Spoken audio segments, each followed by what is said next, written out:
মানুষরা জানাচ্ছে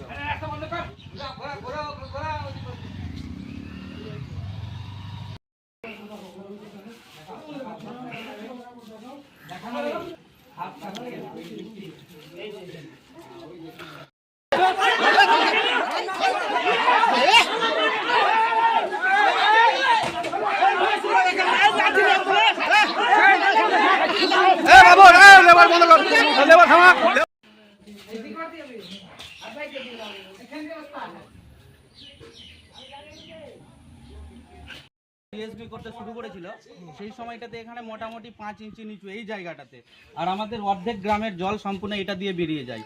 তো যে দায়িত্ব ছিল মুন্সি স্বপন মণ্ডল, ওকে আমি বলি যে এই রাস্তাটা যে নিচু হয়ে যাচ্ছে এটা উঁচু করার ব্যবস্থা করো। ও বলছে হ্যাঁ এরপরে জিএসবি করে দেবো। এবার জিএসবির সময় বললাম, বলছে যে মানে জল বৃষ্টি হচ্ছে প্রতিনিয়ত, তো